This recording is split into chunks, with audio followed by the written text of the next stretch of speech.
नमस्कार, स्वागत है आपका डिफेंस खबर चैनल में। और आज की डिफेंस अपडेट्स कुछ इस प्रकार हैं। भारत कनाडा के रिलेशंस ऑल टाइम लो पर, जिसमें भारत ने कनाडा के नागरिकों के लिए भारत की वीजा सेवाएं अभी के लिए कर दी हैं निलंबित। पुणे स्थित एक प्राइवेट कंपनी ने automatic artillery gun barrel cleaning system कर लिया है विकसित। भारतीय वायुसेना अस्त्र MK1 मिसाइल के सेकेंड लाइन प्रोडक्शन की संभावनाओं पर कर रही है विचार। खालिस्तानी आतंकवादी हरदीप निज्जर के बाद एक और आतंकवादी सुखदुल सिंह को मिला अपना पर्सनल खालिस्तान। तथा भारतीय वायुसेना नेत्र UAV की कुछ और यूनिट्स खरीदने पर कर रही है विचार। आइए अब इन डिफेंस अपडेट्स को समझते हैं विस्तार से। तो अभी के समय जिस तरह के टेंशन्स भारत और कैनेडियन सरकार के बीच चल रही हैं, वो टाइम टू टाइम बढ़ती ही चली जा रही हैं। और इस मुद्दे में कनाडा के सामने भारत झुकने के मूड में बिल्कुल भी दिखाई नहीं दे रहा है। उल्टे कनाडा के ऊपर ही भारत एक के बाद एक दबाव डालता जा रहा है, जिस कड़ी में भारत ने एक और बोल्ड मूव चल दिया है, जिसमें भारत सरकार द्वारा साफ शब्दों में ये बताया गया है कि अभी के लिए कनाडा के नागरिकों को भारत का वीज़ा नहीं दिया जाएगा। कनाडा के नागरिकों के लिए भारतीय वीज़ा की सभी सेवाएं बंद हैं, यानी कि अब कनाडा का कोई भी नागरिक भारत नहीं आ पाएगा। और कनाडा अभी तक ये सोच रहा था कि भारत ऐसा कुछ नहीं कर सकता कि भारत द्वारा वीज़ा सेवाओं को छेड़ा जाए, क्योंकि कनाडा की सरकार अभी तक इस भ्रम में थी कि भारत के ज़्यादातर लोग कनाडा आते हैं, जो कि मेनली भारत के वेस्ट राज्यों से होते हैं, जैसे कि पंजाब, राजस्थान, गुजरात। हालांकि बाकी राज्यों के लोग भी कनाडा जाते हैं, पर ज़्यादातर जो कल्चर है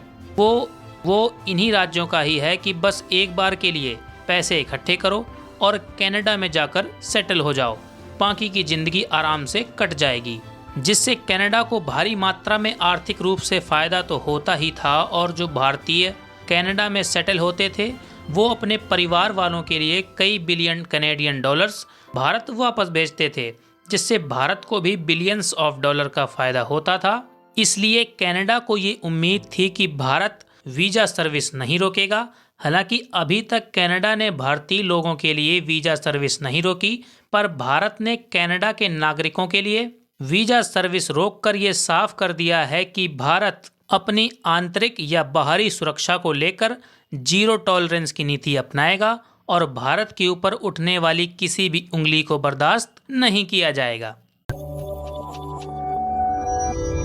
भारत के पुणे में स्थित निजी प्राइवेट कंपनी बिटमैपर इंटीग्रेशन टेक्नोलॉजीज ने एक ऐसा मिलिट्री क्लास का हार्डवेयर बनाया है जो कि आर्टिलरी गन्स के बैरल को ऑटो क्लीन कर देगा, तथा जिस आर्टिलरी में इसे इंस्टॉल किया जाएगा ये उस आर्टिलरी का लगातार इंस्पेक्शन करता रहेगा कि क्या इस आर्टिलरी में कोई खराबी आने वाली है या नहीं। और काफ़ी समय से भारतीय सेना द्वारा इस तरह की डिवाइस की ज़रूरत महसूस की जा रही थी, पर अभी के लिए देखना ये होगा कि ये प्राइवेट कंपनी जो दावा कर रही है वो भारतीय सेना के स्टैंडर्ड के हिसाब से फिट बैठती है या नहीं, क्योंकि भारतीय सेना में 105 mm तथा 122 mm की लाइट फील्ड हॉवित्जर के साथ साथ made in India Dhanush howitzer, जो कि 155 mm की बेहतरीन आर्टिलरी तोप है, वहीं अमेरिका से खरीदी गई M777 हॉवित्जर भी शामिल है। अब देखने वाली बात ये होगी कि पुणे बेस्ड कंपनी ने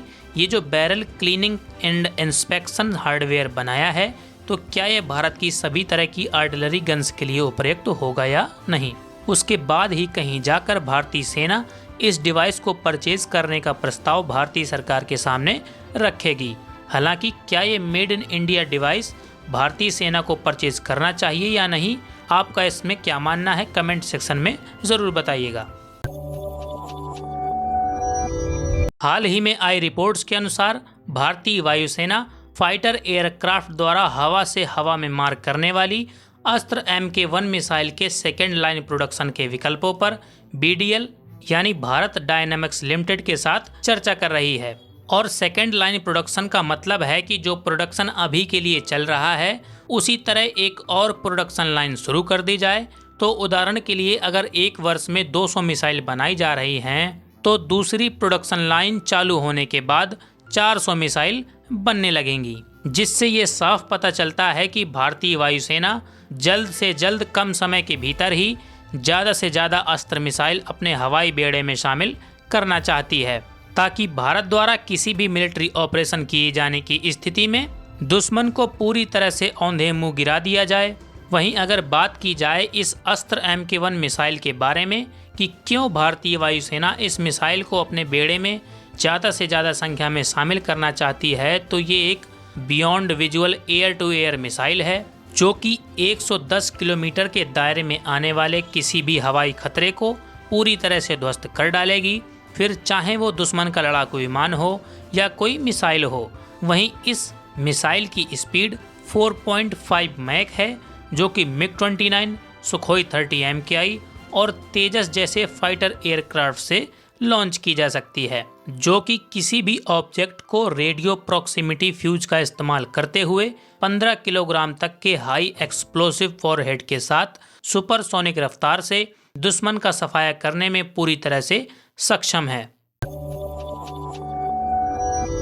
हाल ही में आई खबरों के अनुसार हरदीप निज्जर के बाद एक और खालिस्तानी आतंकवादी, जो कि हरदीप निज्जर का करीबी था, उसे भी उसके पर्सनल खालिस्तान भेज दिया गया है। यानी कि कनाडा में छुपे इस आतंकवादी की भी गोली मारकर हत्या कर दी गई है, जिसका नाम सुखदूल सिंह बताया जा रहा है, जो कि भारत के NIA की आतंकवादी लिस्ट में शामिल था। हालांकि सुखदूल सिंह की हत्या किसने की है, तो ये जानकारी अभी आधी अधूरी ही आ पाई है, जहां कुछ मीडिया हाउसेज ने कहा है कि जिस तरह से हरदीप निज्जर की हत्या संदिग्ध रूप से हुई थी, ठीक उसी तरह से सुखदूल सिंह की हत्या भी की गई है। तो वहीं कुछ मीडिया हाउसेज का ये भी कहना है कि सुखदूल सिंह को कनाडा की ही एक आपराधिक गैंग ने जान से मारा है। पर इसमें तो कोई शक नहीं है कि हरदीप निज्जर के साथ सुखदूल सिंह भी हमारे प्यारे भारत को तोड़ने के सपने के साथ ही मिट गया। और हमारा बचे हुए खालिस्तानियों को ये सुझाव है कि जल्द से जल्द भारत को तोड़ने का इरादा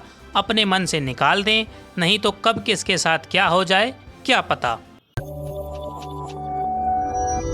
रिपोर्ट्स के अनुसार भारतीय वायुसेना 6 की संख्या में मेड इन इंडिया नेत्र MK1 high altitude surveillance UAV को अपने बेड़े में शामिल करने के बारे में विचार कर रही है, जिसमें योजना के अनुसार पब्लिक ट्रांसपोर्ट ERJ-145 विमान के फ्रेम्स को इस्तेमाल करके DRDO की सहायता से नेत्र MK1 में बदला जाएगा। वहीं बात करें अगर नेत्र MK1 के डिजाइन तथा खूबियों की, तो ये विमान airborne early warning and control system है, जिसे ब्राजील के ERJ-145 विमान के फ्रेम में DRDO द्वारा विकसित किया गया है, जिसे वर्ष 2017 में इंट्रोड्यूस किया गया था, जो कि अभी के समय भारतीय वायुसेना में 2 की संख्या में शामिल है तथा भारत के हवाई तथा समुद्री क्षेत्रों की निगरानी के साथ ही इनकमिंग मिसाइल्स का पता लगाने में सक्षम है, जिसके साथ ही ये सर्विलांस UAV 360 डिग्री कवरेज यानी कि अपने हर तरफ के इनकमिंग लड़ाकू विमान या किसी भी एरियल थ्रेट को 2 डिग्री की एक्यूरेसी से ट्रैक करके अपने नज़दीकी बेस में इकट्ठा जानकारी भेज सकता है। इसी तरह से इस विमान की ढेरों खूबियां हैं। हालांकि आपका इन अपडेट्स पर क्या मानना है या इन सभी मुद्दों पर कोई सवाल या सुझाव हो, तो प्लीज़ कमेंट करके अपने विचार हमारे सामने अवश्य रखें। आपकी हर कमेंट का जवाब हमारे द्वारा जल्द से जल्द दिया जाएगा। साथ ही इन सभी डिटेल्स पर गौर से बात करने के लिए आप चैनल के अबाउट सेक्शन में जाकर हमारे द्वारा दी गई इंस्टाग्राम लिंक पर फॉलो करके मैसेज कर सकते हैं। आज के लिए इतना ही। जय हिंद, जय भारत।